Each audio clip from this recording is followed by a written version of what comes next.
नमस्ते।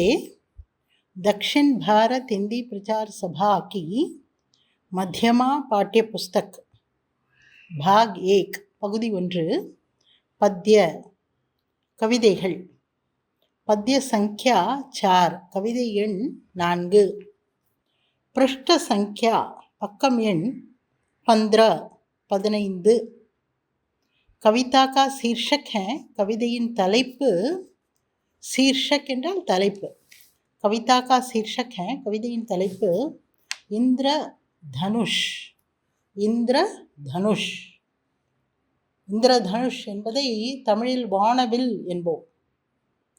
வானவில், தனுஷ் என்றால் வில். இந்திர என்பது மழையின் கடவுள் அல்லவா. அந்த நேரத்தில் கிட்டத்தட்ட ஆகாயம் ஈரப்பதத்துடன் இருக்கும்பொழுது இது உண்டாகின்றது. அதனால் இதற்கு இந்திரதனுஷ் என்ற பெயர். இந்திரன் மழைக்கடவுள். எனவே அவரது பெயரையும் சேர்த்து இந்திரதனுஷ் என்று வானவில்லுக்கு பெயர் வைத்துள்ளார்கள். கவிதையை பார்க்கலாமா? கித்தனா சுந்தர் கித்தனா மனுகர் தேகோ யே இந்திரதனுஷ் நிக்கலா. கித்தனா சுந்தர், எவ்வளவு அழகா இருக்கு. கித்தனா மனுஹர், மனுஹர் என்றால் மனுக்கோ ஹர்னேவாலா, மனதை ஆகர்ஷணம் செய்யக்கூடியது, மனதை கவரக்கூடியது. மனுஹர், மனதை மோகிக்கக்கூடியது. எவ்வளவு அழகாக இருக்கின்றது, மனதை மோகம் அடைய செய்கின்றதே. தேகோ ஏ இந்திரதனுஷ் நிக்கலா, பார் இங்கு இந்திரதனுஷ் உருவாகி இருக்கின்றது, வெளிவந்துள்ளது. நிக்கலா என்றால் வந்துள்ளது, வெளிவந்துள்ளது. நாரங்கி லால் ஹரா பீலா बैंगनी आसमानी नीला कैसा सुंदर ये चमकीला किससे इसको ये रूप मिला कैसे ये इंद्रधनुष निकला. நாரங்கி லால் ஹரா பீலா, 7 வண்ணங்கள் உடையதாக இருக்கின்றது அல்லவா. எனவே அந்த நிறங்களை எல்லாம் கூறுகின்றார்கள். நாரங்கி, நாரங்கி என்றால் ஆரஞ்சு கலர். லால், லால் என்றால் சிவப்பு. ஹரா பச்சை. பீலா மஞ்சள். பைங்கனி, பைங்கனி என்றால் ஊதா நிறம், கத்திரிப்பூ நிறம் என்போம் அல்லவா. எனவே பைங்கனி, பைங்கன் என்றால் கத்திரிக்காய், கத்தரிப்பு நிறம் பைங்கனி. ஆஸ்மானி, ஆஸ்மானி என்றால் லைட் ப்ளூ, ஆகாய நீலம் என்போம். ஆகாயத்தின் நீலம் ஒரு அழகான நீலம் அல்லவா, அந்த நீலம் ஆஸ்மானி. நீலா, நீலா என்பது இண்டிகோ என்பார்கள். இண்டிகோ என்பதும் ஒரு நீல வண்ணம்தான். முன்பெல்லாம் இண்டிகோ இங்க் என்பார்கள். அதாவது அந்த இங்கு நிறத்தில் இருக்கும். அது அந்த காலத்தில் இண்டிகோ வண்ணத்தில் மசியை பயன்படுத்துவார்கள் பேனாவிற்கு. இண்டிகோ, அதற்கு நீலா என்று ஹிந்தியில் கூறுகின்றோம். ஆஸ்மானி என்பது லைட் ப்ளூ, ஸ்கை ப்ளூ என்பார்கள் அல்லவா, அது. கைசா சுந்தர் ஏ சம்கீலா, கைசா சுந்தர் எவ்வளவு அழகாக இருக்கின்றது. சம்கீலா, பளபளப்பாக இருக்கின்றது. பளபளப்பு என்பது இங்கே கிளிட்டரிங் என்று எடுத்துக்கொள்ளக்கூடாது, பார்ப்பதற்கு கவர்ச்சியாக இருக்கின்றது என்று எடுத்துக்கொள்ள வேண்டும். கிசுசே இஸ்கோ ஏ ரூபு மிலா, கிசுசே யாரிடம் இருந்து, கான் பிளஸ் சே கிசுசே யாரிடம் இருந்து, இஸ்கோ இதற்கு, யகு பிளஸ் கோ இஸ்கோ இதற்கு ஏ ரூப் மிலா இந்த வடிவம் கிடைத்தது. ரூப் என்றால் வடிவம், மிலா கிடைத்தது. கைசே ஏ இந்திரதனுஷ் நிக்கலா, கைசே ஏ இந்திரதனுஷ் நிக்கலா எப்படி இந்த வானவில் தோன்றியது, வானவில் வெளியே வந்தது, எப்படி உருவானது என்றெல்லாம் கவிஞர் கேட்கின்றார். सातों रंग का अजब खेल एक कैसा अद्भुत बना खेल तीनों लोकों की छवि उड़ेल किस सांचे में ये सुघर डला जो इंद्रधनुष बनकर निकला.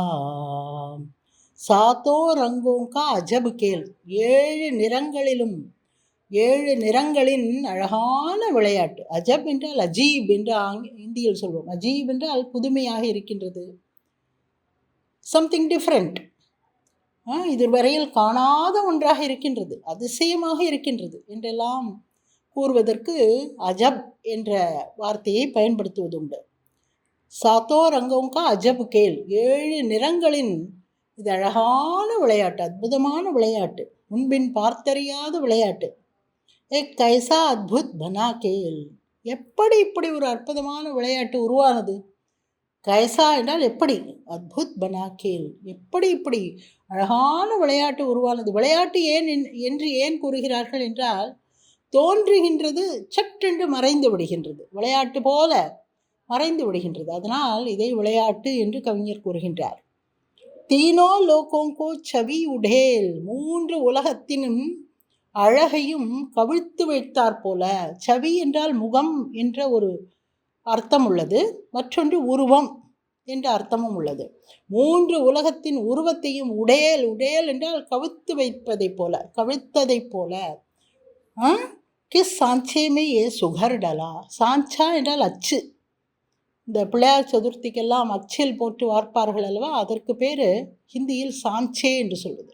சாஞ்சே என்றால் அச்சு, அச்சில் ஏ சுகர் டலா, சுகர் என்றால் நல்லபடியாக, டலா என்றால் வார்த்தல், அச்சில் வார்ப்பார்கள் அல்லவா, எவ்வளவு அழகாக சரியாக ஒரு இடம் கூட கலைந்து போகாமல் வார்த்திருக்கின்றார்களே, எப்படி இப்படி அற்புதமாக வார்த்திருக்கின்றார்கள். 3 உலகங்களின் அழகையும் அழகாக ஒரு வளைந்த ஒரு பாத்திரத்தில் போட்டு கவிழ்த்து அச்சில் வார்ப்பதை போல வைத்திருக்கிறார்கள். எவ்வளவு அழகாக இருக்கின்றது. ஜோ இந்திரதனுஷ் பன்கர் நிக்கலா, அதுதான் இந்திரதனுஷாகி வந்துள்ளதோ என்று கவிஞர் கேட்கின்றார். அடுத்த பக்கம் 16, பிருஷ்ட சங்கியா 16, 16, பக்கம் 16.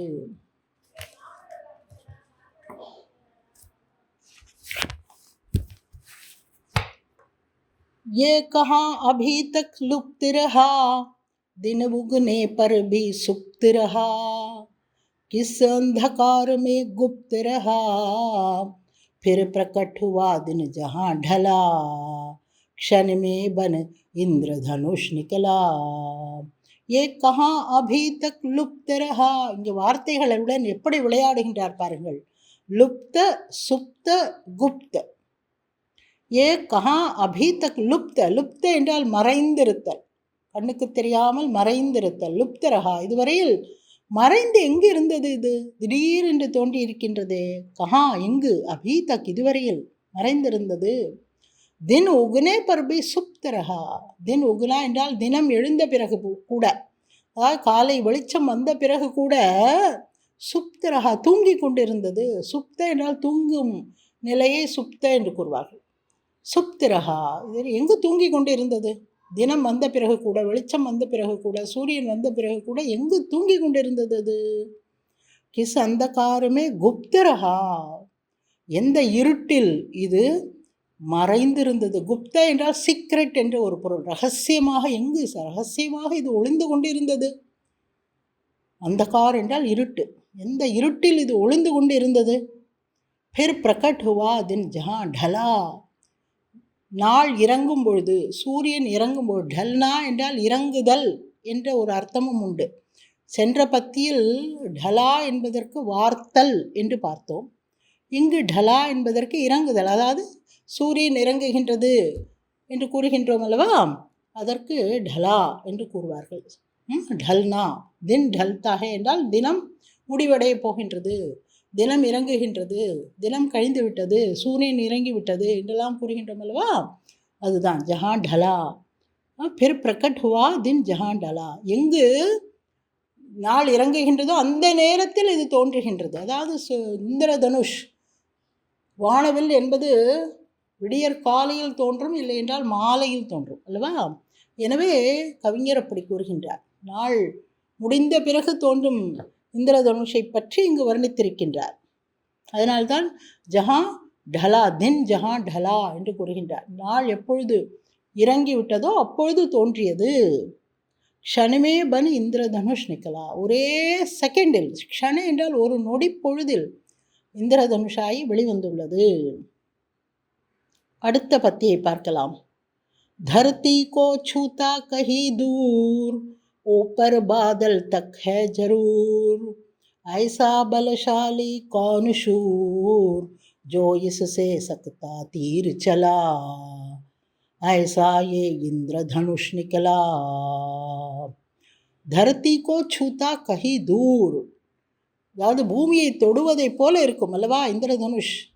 வானவில்லை பார்க்கும்போது அதன் ஒரு 2 முனையும் ஏதோ ஒரு இடத்தை போய் தொடுவதை போல காட்சியளிக்கும் அது அல்லவா.